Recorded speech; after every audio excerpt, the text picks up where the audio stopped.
I mean, one of the questions I get asked all the time, and it's really interesting because I get asked it and it's so wrong, is, oh, Sam, how do you get the balance so right? How do you juggle it so well? And I don't. You know, Snez and I get asked that question like we're super parents, or, you know, we never get angry, or, you know, we live this perfect existence because people kind of, you know, get a very unrealistic snapshot of your life through social media. But, you know, I think it's really important to tell people that we don't. You know, we're sleepy, we're tired, and we're grumpy, and we forget things, and you know, we try our best, but there is no perfect balance. Live life golden, yeah, we're golden, baby girl, we're golden. They're about to see us shine, cause we're golden. They can't ever break us down, cause we're golden. They're about to see us glow, cause we're golden. Sam, welcome to the podcast. Thanks for having me. Good to be here.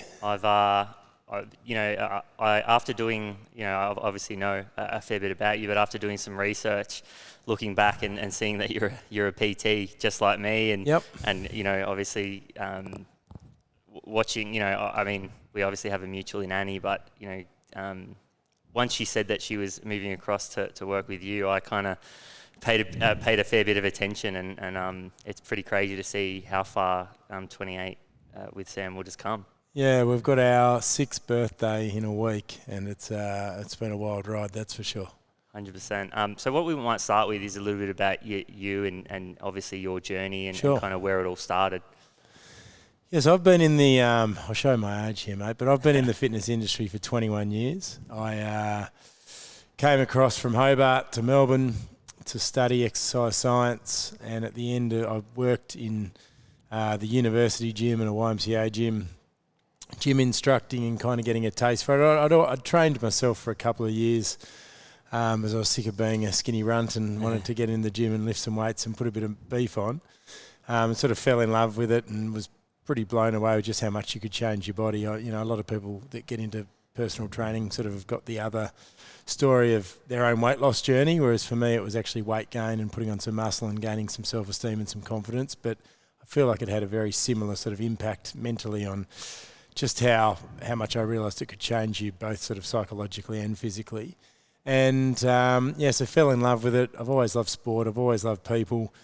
And I remember at the end of that first year of human movement, I was up in Ballarat, and a guy came up and he did a presentation to all the sort of first, second and third years about personal training as an industry. He had a huge PT studio in Brighton, 30 trainers working for him. You know, it was 2000, so it was pretty early on. Even PT hadn't really reached the heights that it's at now, where every man and their dog's got a personal trainer, or is a personal trainer. But he gave us took us on this sort of incredible journey and told us this great story where we all had this incredible picture in our heads of this, you know, 1,000 square metre PT studio pumping with music and all these great diverse trainers. And I asked him if I could do work experience at the end of that presentation. I went up and sort of pestered him, and he said no. He said, "Oh, I don't really do that. And mate, you're in Ballarat and I'm in Melbourne. I'm not meaning to be rude or sort of, you know, shoot you down, but I just don't see how logistically it's going to work, and I probably don't have time to have a uni student running around bugging me." Anyway, I called him the next week and said, "Look, I'm not going to take no for an answer. I promise I won't get in the way. I'll clean toilets. I'll be there at 4 a.m. Just give me a chance." Anyway, he begrudgingly said yes, and in the next holiday break, I went down and spent a week with him at this Brighton studio called Harper's. And at the end of that, 6 days of 5 a.m. starts, and didn't sort of say boo, and just helped anyone that I could and soaked up as much information as I could like a sponge. He offered me a job. He said, "If you're happy to transfer to a Melbourne uni to do your human movement degree, I'd love to have you here as a trainer." And yeah, that was the start of jumping from sort of gym instruction into PT, straight in the deep end at a pretty busy studio. I'm sure your experiences are, it's very different being in a PT studio where it's just personal training versus being on the gym floor trying to acquire clients and people that might be there just wanting to do their own thing, and you've got to kind of win them over. Every one of the clients that was at this studio was there as a designated personal training client, so it was sort of high end and fairly exclusive, but also on a fairly big scale.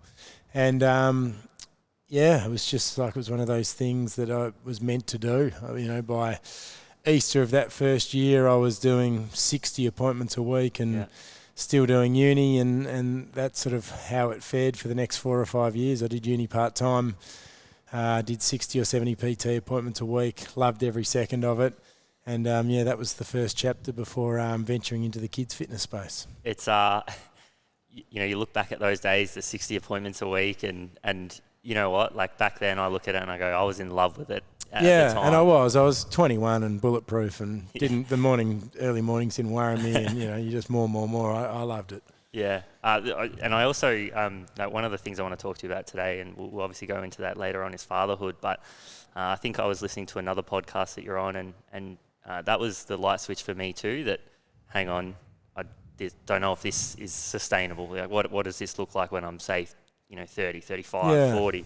And that was one of the things that actually sparked me to try to obviously take the next step in business as well. So, is that something, because I obviously heard that was something that you went through as well? Yeah, absolutely. It was a combination of things. I was always interested in reading business books, and, the whole don't work in the business, work on the business, and independent income streams are critical for scale and success and reaching the heights that you really want to reach to, perhaps financially, but more so freedom and lifestyle. And I'd also, there's 30 trainers in this studio, and some of them were in their late 30s and 40s, and they weren't enjoying it. They were resenting it. They were a bit grumpy. They had been saying, when I'm 30, this is not going to be me, and then when I'm 35, this is not going to be me. And I'd always sort of said, you keep saying that. I've been here for 3 years now, and you keep telling me about these grand business plans, and I haven't seen any of them necessarily come to fruition. And I'd never said it to them, but I remember sort of feeling like a bit of a fly on the wall, going, you're no further along to getting out of this lifestyle than perhaps you said you were going to be 3 or 4 years ago. Sort of made a promise to myself that wasn't going to be me. But the biggest catalyst was kids. I knew I wanted to be a dad. My dad worked really big hours when I was young, and I know it was one of his regrets and things that he found it difficult to get that balance right, and he would have loved to have spent more time with my brother, sister and I when he was a dad, when we were kids growing up. But we made up for it in later in life, but definitely during those school years. And I just didn't want to be the dad who wasn't there for school pickup or as a PT, you kind of miss both. I was working in Bayside, so you're doing split shifts. It's very hard to get PT clients in the middle of the day, but everyone wants to train with you at 5, 6, 7 a.m. and 5, 6, 7 p.m. So it's a strange lifestyle, and if you want to make the money and sort of maximise your potential financially, you don't have any choice but to do those hours, and it can be a bit of a grind. Yeah, and that's the hard thing, right? When you're in that position, you have to make a decision. Well, all right, maybe I won't work the PM shifts. It's like, but then obviously that comes at sacrifice of income. It does. And that kind of plays into the very thing we were talking about, not just about being there for your kids, but also being able to, put food on the table and these kind of things. Yeah, and it's funny. I mean, I look back now, and I don't know, everything's great in retrospect, but I still wasn't thinking that big. I was thinking I want my own gym, or I want, the path I ventured down next was my own kids fitness centre. And it was one, I loved working with kids. Two, I thought there was a real sort of need for it, and kids weren't active enough. I was sort of blown away by how many parents would bring their kids to do PT with me. I was getting up to 80 appointments a week, and 20 or 30 of them were with kids, and that was kind of a very unique situation to be in. I really enjoyed training kids, from kids that needed to get more active to elite athletes that wanted to be pro tennis players or get drafted to the AFL or whatever it was. It was a real sort of mixed bag on the spectrum there of levels and aspirations. But the business side of things was how do I have a business where I'm earning some money if I'm there or I'm not there? And I think that's everybody's dream, but it's easier said than done, as I soon learnt over the next sort of 7 or 8 years with what was Gecko. So 2007, I launched Gecko. Been a PT for 6 years. I went to Craig, who was my boss at the time, the guy that had come and done the talk to me at uni, and I said, look. Is that Craig Harper? Yeah. So Craig was my boss and a mentor to me, and we're still really good friends to this day. I said to him, mate, I want to go out and I want to do my own thing.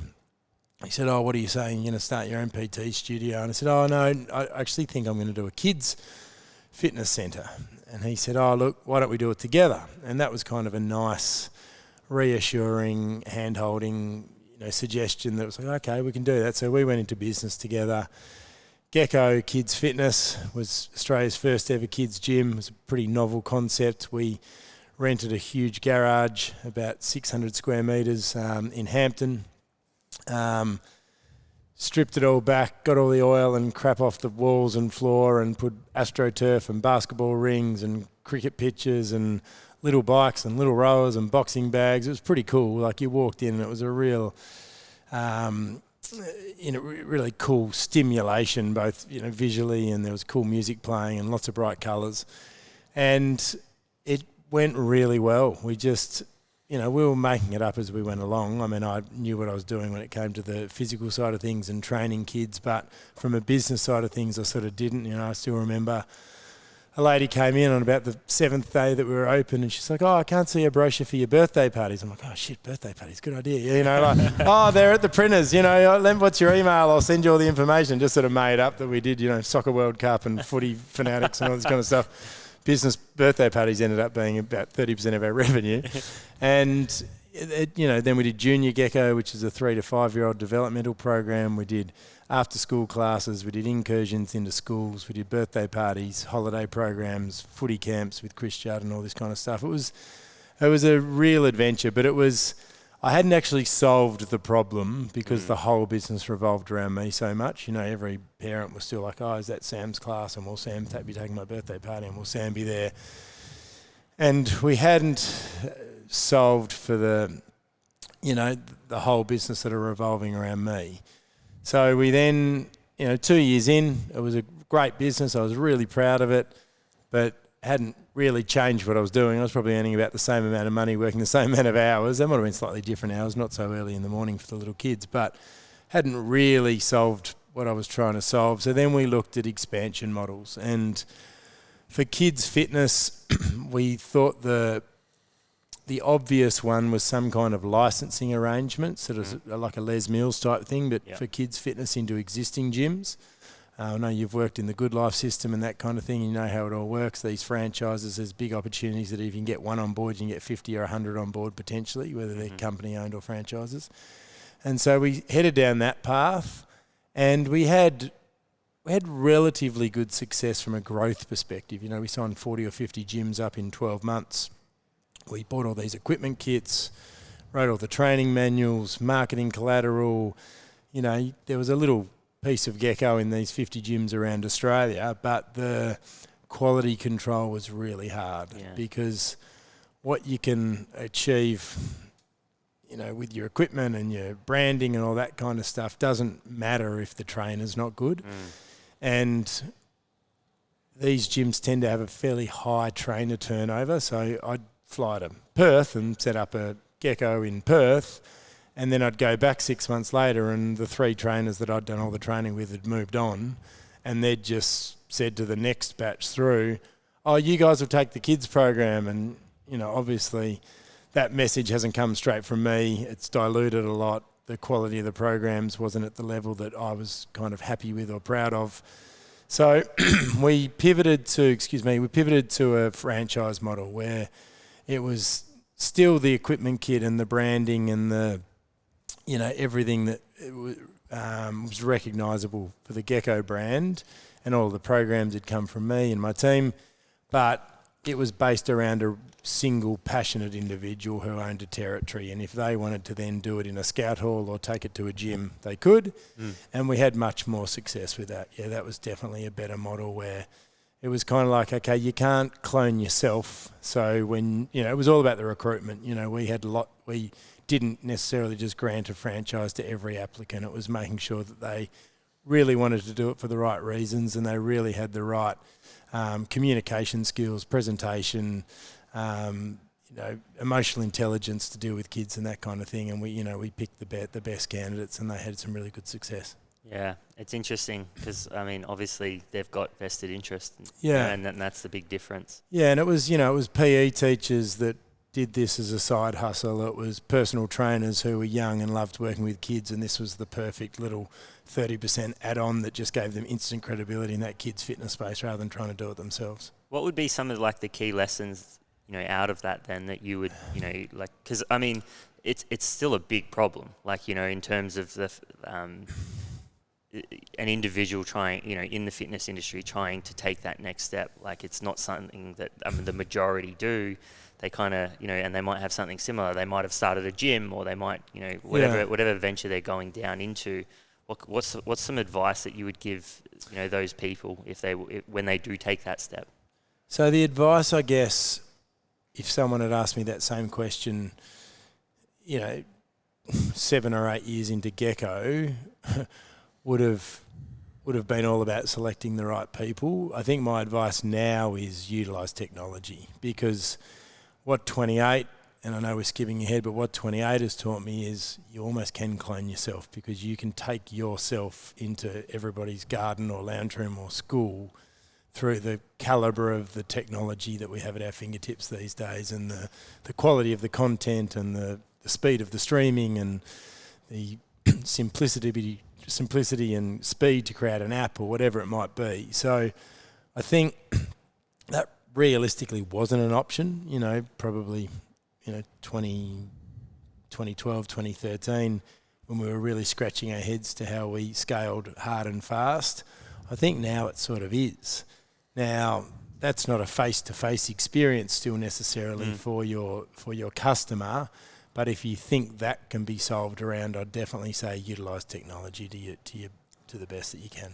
Yeah, awesome. So that gives us a good segue then into 28 with Sam. So do you want to tell us a little bit about that and kind of give us a rundown, and then we'll dive into the journey right from the start. Sure.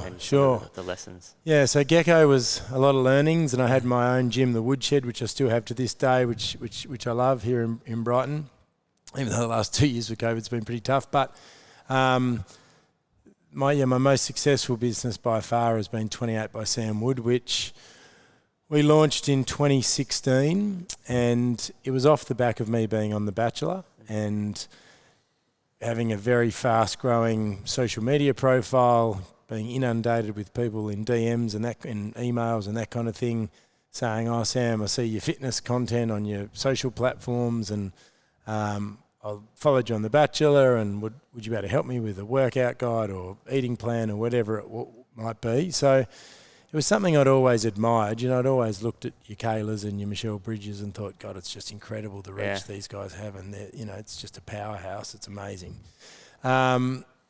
Without really understanding perhaps how much goes in behind the scenes to do it on that kind of scale, on that kind of level. Obviously have a much better understanding of that now, and even more admiration for those people. But it was something I'd always thought I'd love to do that. Thought to myself, I think I could do that. I think I have a way with people that is to their level, from both a trainer knowledge and a personality and communication skills. It's just understanding how to do that. And then being on The Bachelor just afforded me, I guess, the opportunity to give it a real go with the social media following and all these questions coming in. So we launched in Feb 2016 just as a website, no app, no nothing. Just a monthly subscription program based on web. Most people were doing it mobile web, but it really took off. We had 5,000 subscribers in the first 6 weeks, and that was the moment. That was holy crap. This is real. This is pretty special. For the first couple of years, we basically reinvested every single cent back into the growth of the business. Everything was outsourced to start with, from marketing to tech.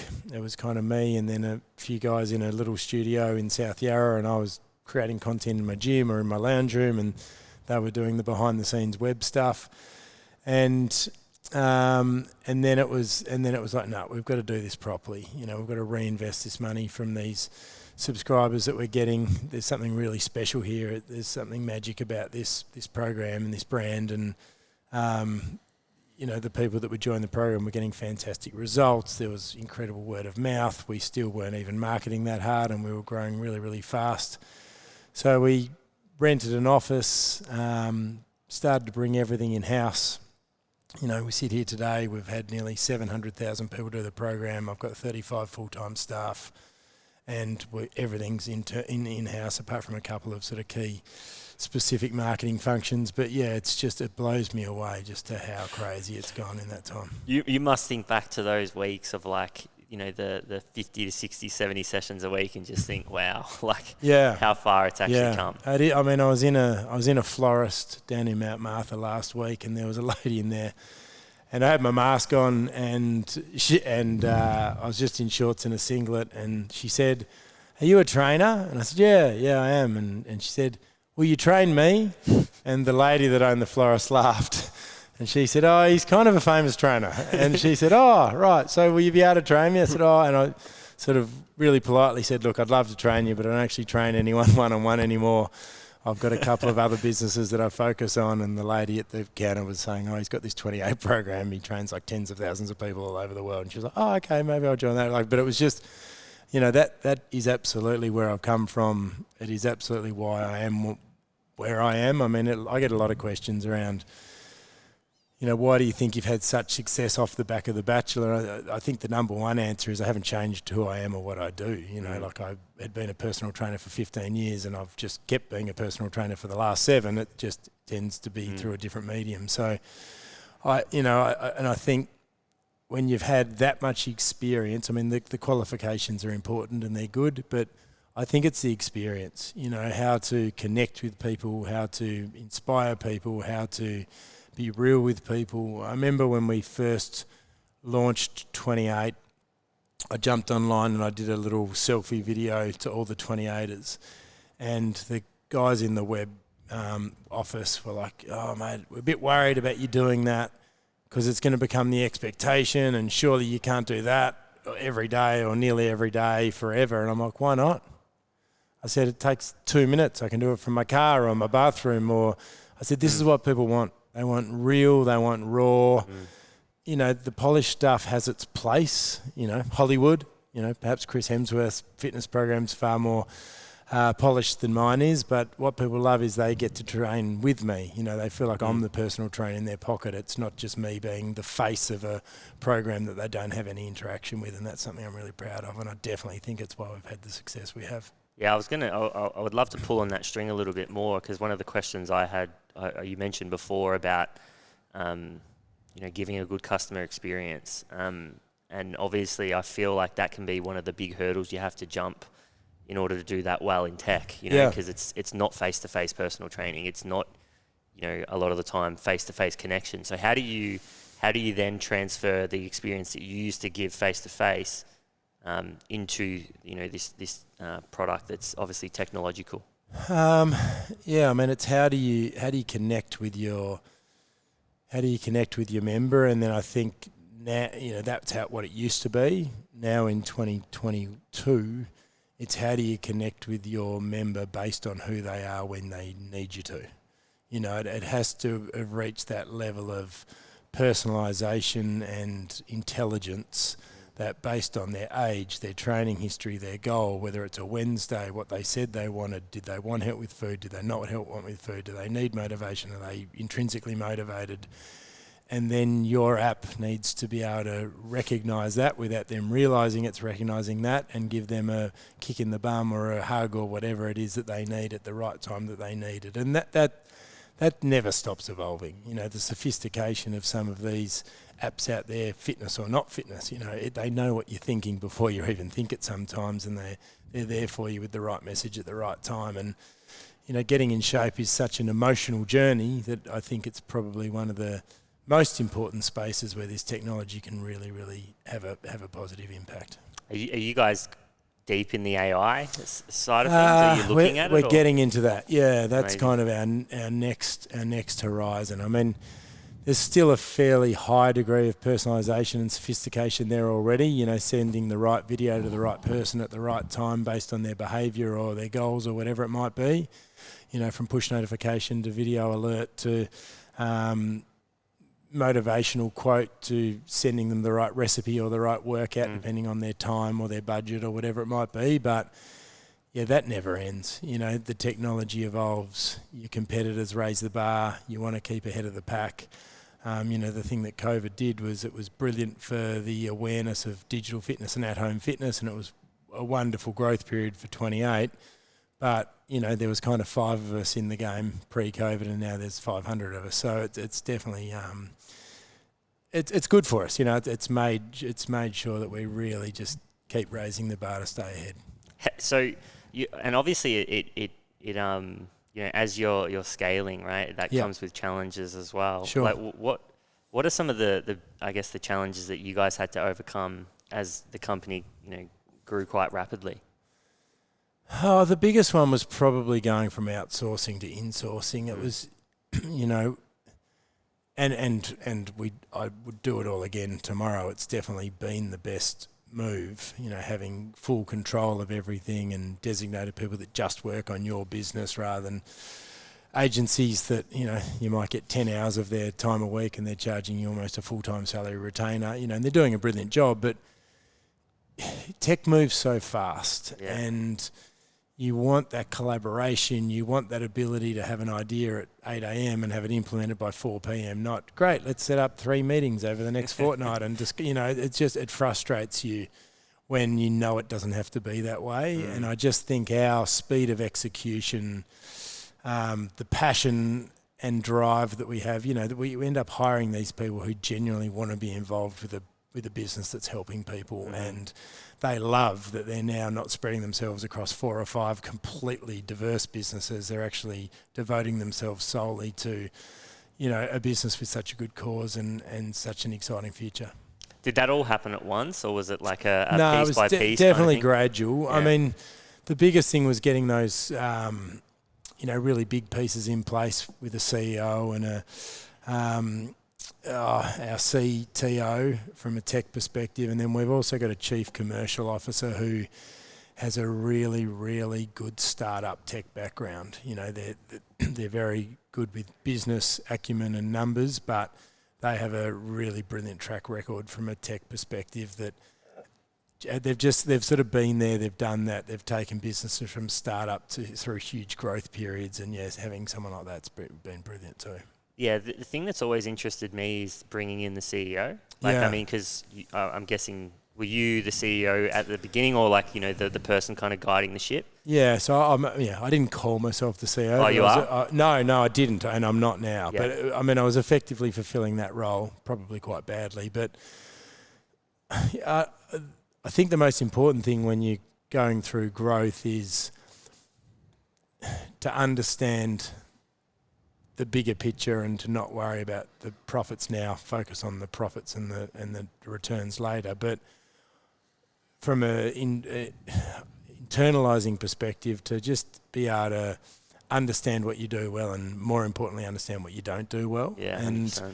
I always knew what I did well, but I probably took a little while to come to terms with these things that clearly weren't my specialty, and I was actually hurting the business by trying to juggle it all. And the second that CEO kind of had been there for a couple of months and found their feet, and I could focus just on content, I had more time for my 28ers, I could be more involved in the creative ideas and the tech features that we were going to add based on what our competitors had or what other apps used. And I didn't have to worry about anything legal or commercial or accounting. It has just been a total game changer. And we drive in very, very separate lanes, but we tend to drive at the same time. And the CEO is actually a guy I've known since I was 13 years old. He's one of my best friends. He is a bit of a genius, someone I've always admired from a business perspective, that had 13 years in the corporate game. And when he saw 28 exploding, we'd catch up often, I'd pick his brain on things, and it wasn't until I said to him one day how many subscribers we had, and he nearly fell off his chair at dinner, that he went, holy shit, this thing's massive. And I said, oh yeah, no, I didn't kind of think it was massive, I was just really proud of how well we'd done in a sort of couple of years.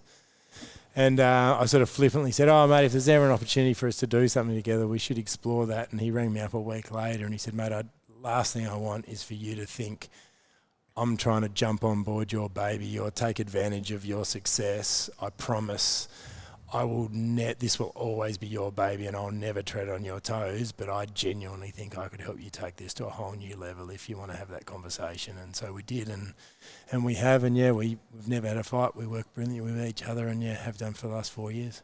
Yeah, I mean, that's something that with this business, I think once we can pull the trigger, I'll pull that pretty quick, I Yeah. reckon. The ability to bring someone in who just might be a better operator in a particular role, and especially in the CEO role, because, you said earlier on that you're a people's person, so you can do more of the things, and you can also go out and grow the business with content and so on. And that's really hard to do when you've also got to do all this other stuff. Yeah. And being able to segment that and organise your days around that and so on.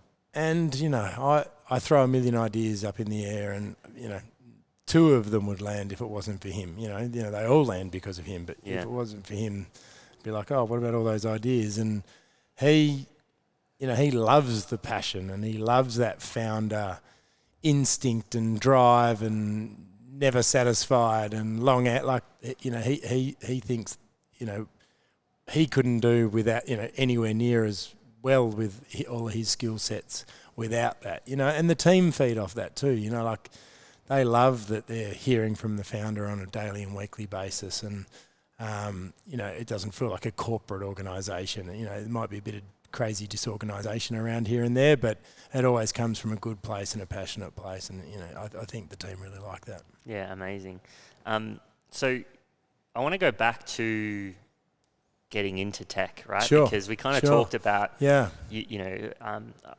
a big, like for someone who's kind of not in tech at the moment, maybe they've got a service-based business, maybe they've got a gym, maybe they've got that something, and then hearing we should go into tech. Sure. Right? Like, sure. Do you think, and this is kind of where my mind goes, that the first step to getting into tech is either going and, like, what would you say the first step is, if that makes sense? Because I've got this opinion that potentially it could be content.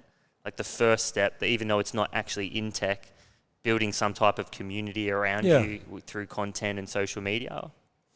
Yeah, I definitely think that's as good a place to start as any. And I think, that's a great way for you to test the idea. Like if you can't create good content that grows a community, why are you investing hundreds of thousands, if not millions of dollars in a sophisticated tech platform for it? I think that's a great way to, I don't test it for 3 years either, but, like maybe for a month or two to get some verification that you're heading down the right path. But, the good news to everyone that listens to you is you don't have to have a tech background.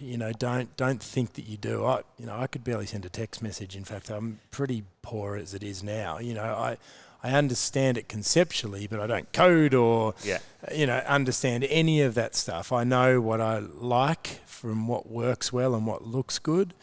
But I definitely stay in my own lane when it comes to that. And there are so many brilliant. You just got to surround yourself with those brilliant people. And if you can't afford to employ them, you can definitely pay them by the hour or get contractors or use agencies to get you up and running. And so you don't feel like you need to be that well versed in tech. You need the product and you need the idea or you need the community or all of that, and then the rest can be built around it. That's for sure. But don't go into tech for tech's sake. It's a bit of a drug, and you read the rich list and you get all carried away. It's a very easy trap to fall into. But if you definitely think your space could be scaled and scaled well with tech, then go for it. Do you think so? Don't solve a problem that doesn't exist. Like as an example, like you went into tech because you obviously had a capacity issue in a sense, right? You're like, I can't personal train 1,000 people. You know what I mean? So do you think that you have to have the problem before you go into it? I always think solving a problem helps, whether it's solving a problem for your customer, and that's the idea, or solving a problem for yourself. It's not a bad sort of way to reverse engineer it to give you some confidence that you're heading down the right track. But I think it's, I'd always spitball these ideas with my friends that were pretty brutal, there'd many an idea I'd taken to people that had been shot down in flames before 28 sort of came about. And, even Gecko, that was varying degrees of success. It was very successful in what I learnt about it, but it never really hit the heights from a commercial perspective that I would have liked. So, I think solving a problem can be good. I think, but you can get fixated on these things. You can get fixated on having to be first to market and, all this kind of stuff. And I think the world is big enough and there's enough customers out there that if you've got the right product and a die-hard community that really wants that product, that you don't need millions of customers to achieve what you want to achieve. It's such a good point. I think you can definitely get swept up in needing to go with the pack at times in business as well, and usually that's when you'll make mistakes. Yeah, absolutely. So what do you think makes your business so great, right? That we can kind of pluck some kind of key areas out or key things that you guys do at your business that can provide really good lessons for other founders out there? You mean from a product perspective or from a business perspective? It could be culture, it could be... or even from a leader's perspective. Yeah, I mean, there's very... I mean, it's very collaborative and very...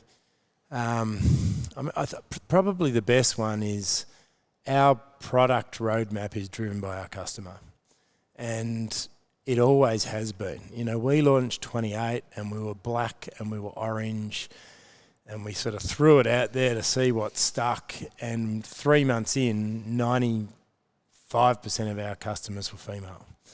And it was becoming really popular with mums who loved workouts under 30 minutes that they could do at home, either when their kids were at school or their kids were sleeping. And so we softened the colours to be, more attractive to the female. We didn't fight it. We embraced it. We didn't go, right, why aren't we pushing more men's workouts? Man, it was clear men didn't like being part of an online community anywhere near as much as women did. Yeah. Men didn't like training at home as much as they liked training at the gym, like all this kind of stuff. And so we embraced that, and that just helped us grow faster. And the community fed off that. They could see that we were listening to them. We were launching pregnancy programs and postnatal programs and vegetarian and all this kind of stuff they were asking for. And still to this day we do. We have a feature on the app where they can go in and they can make a suggestion for a new product, and then the other members can vote on that, and it goes up on a hierarchy, and whatever's got the most votes at the time sits at the top of the ladder.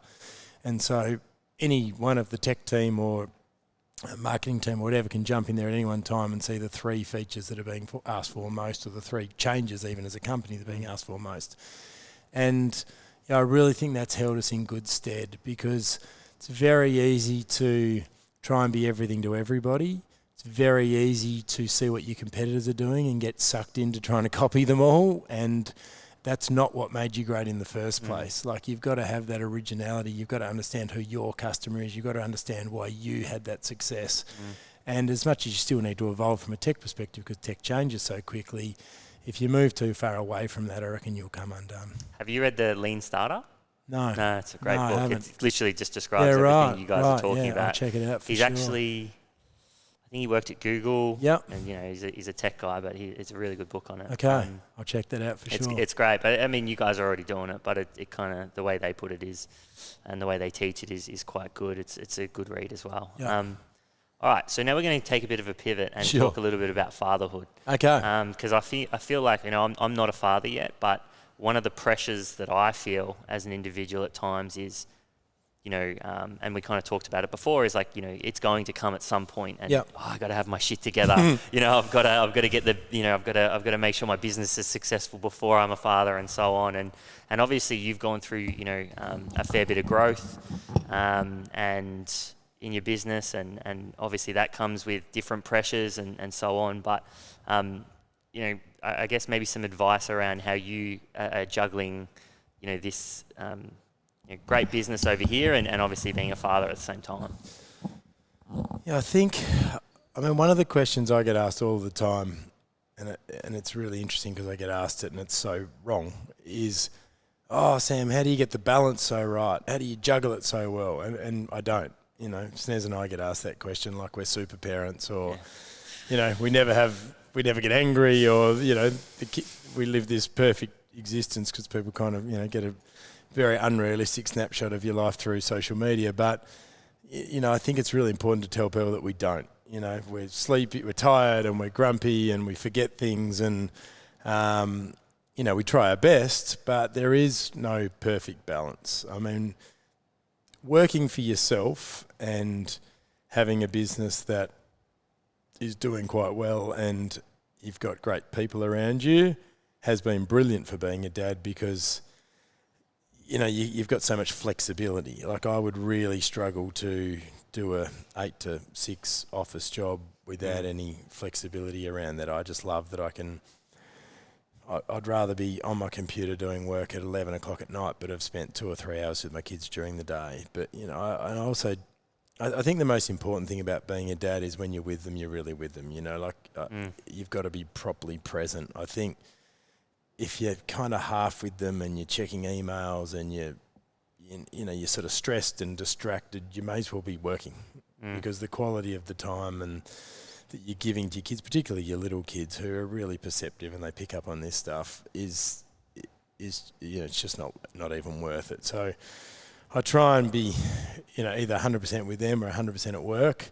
COVID and working from home has blurred those lines a little bit and made things a bit challenging, but I do have an incredible wife who kind of gets that and has been just amazing with it. And our office for 28 is only a kilometre from my house, so we've juggled it as well as we could, and it's been fine. But yeah, just don't feel like you have to get it perfect because nobody does.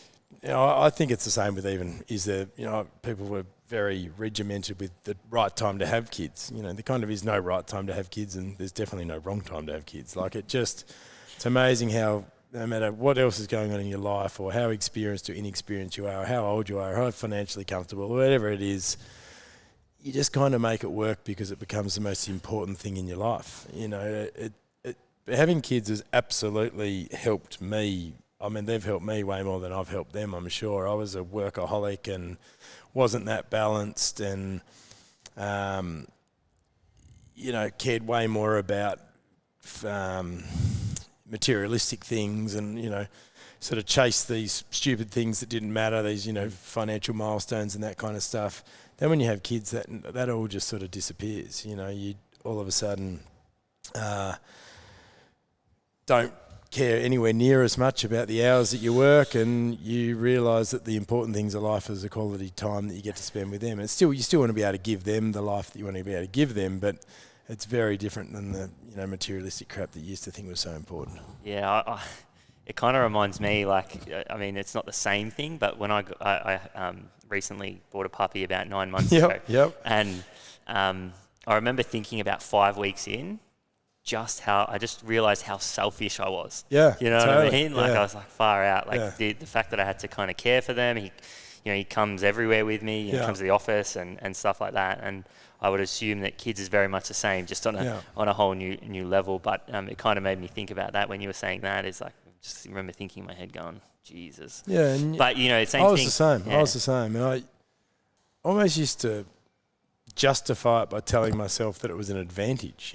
Stupidly go, it's good when you're single because you can work the long hours and you don't need to think about anyone but yourself. But that's not really a good way to be. That might be true, but it might help with the time that you can put into things. But you're not as balanced or as happy as you definitely can be, I believe. And I remember when Snez first moved to Melbourne, she came with Evie, who was 9 years old, and so I didn't get a warm up. that was kind of from single bachelor working and doing whatever I wanted whenever I wanted, to I've now got these two great people that I have to think about more than myself, and the hierarchy definitely shifted. Work became, it used to go sort of Sam and then work, and that was the only two things on the list, and then it was family and then probably work and then me probably last. And as long as you don't neglect yourself and you still take care of yourself, it's probably the right order.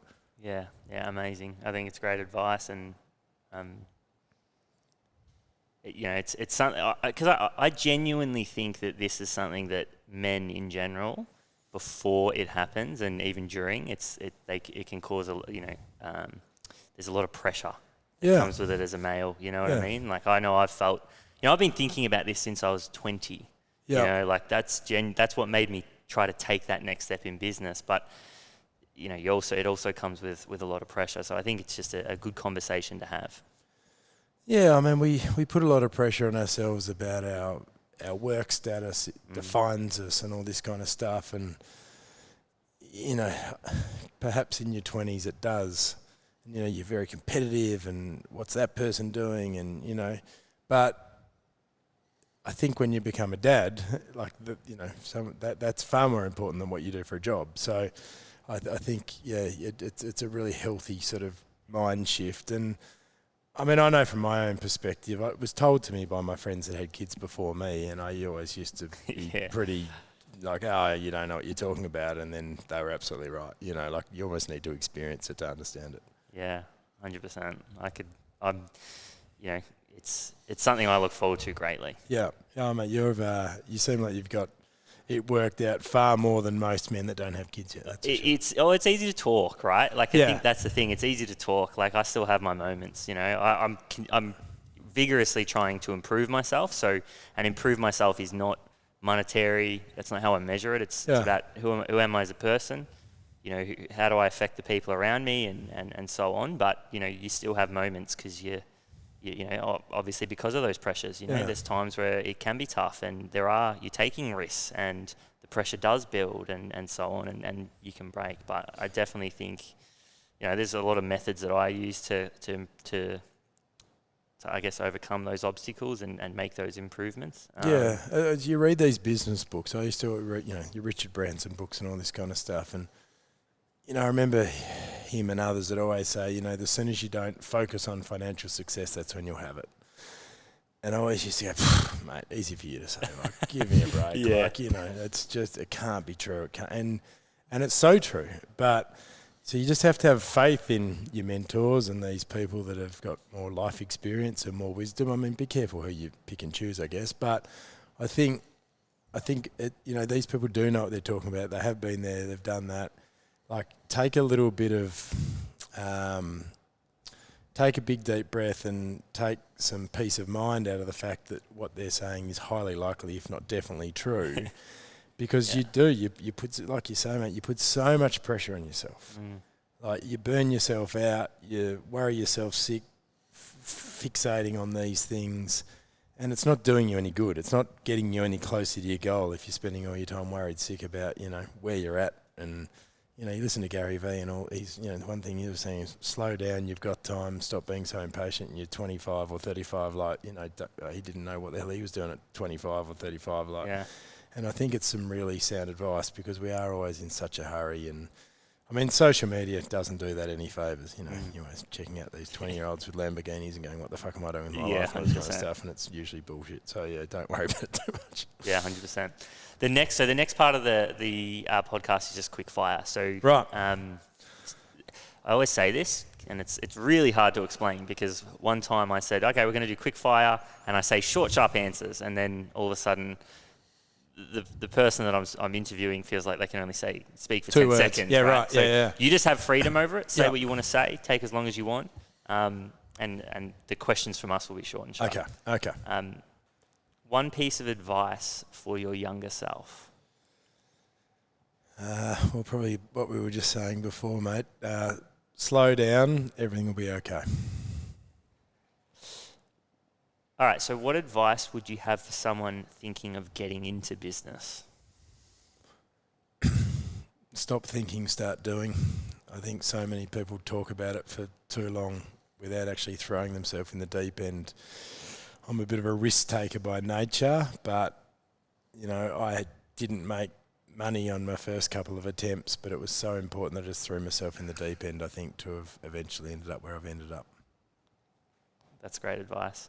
I feel like you can also get caught in this kind of place of overlearning as well. Yeah, like, totally. you know, like just reading books and doing the courses, and then all of a sudden, you know, nothing's happening, and obviously that can be quite daunting, and reality is, I think if you get into it and you just start moving and you start actioning things. Don't be reckless, but nothing's going to teach you about business like starting one.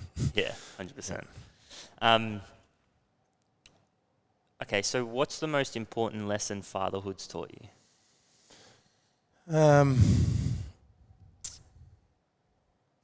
It's just helped me slow down and realise what's truly important.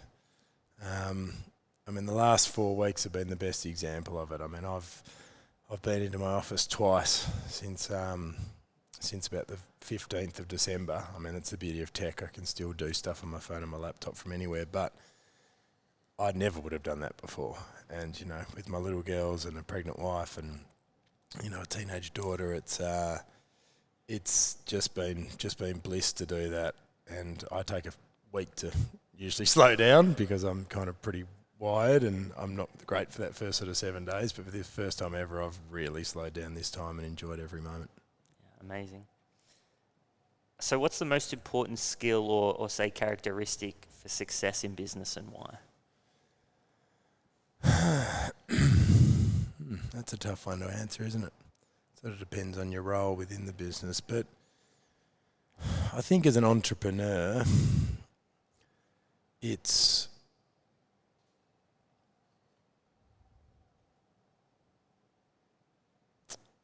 I mean, there's a lot of different ones. You know, is risk taking more important than hard work? But I don't know. From a leadership perspective, I think it's emotional intelligence. I think just that ability to understand that each of your staff is very differently wired to potentially how you are, and therefore inspiring them or maximising productivity or maximising enjoyment in the workplace is going to be very different. 35 people are probably going to need to be treated 35 different ways. So I always think that was a skill that made me a good personal trainer because I could understand different people's goals and fears and, you know, motivations, and it helped me treat them all differently and therefore get great success with them on a one-on-one level. And I feel like that's transitioned really well across into being a leader with a small team. So yeah, I'll give you that one.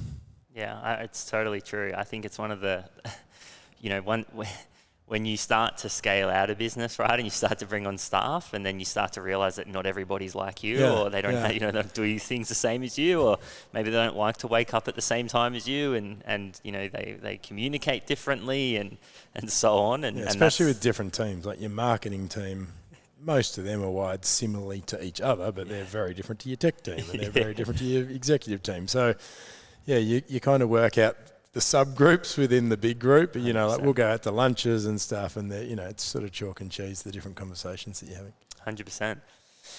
Awesome, mate. Well, that's us. That's it. Thank you so much for having me, mate. Yeah, doesn't it? That flew by. I just want to say a massive thank you for you. I obviously know you're a busy man, so thanks for your time. I really appreciate it. Anytime. Thanks to the crew for putting that together and making boys. it happen. And to all our listeners, I really hope you enjoyed it. There's so much to unpack there and a lot of great advice. So I really hope you enjoyed this episode, and we'll see you next time. Cheers, mate.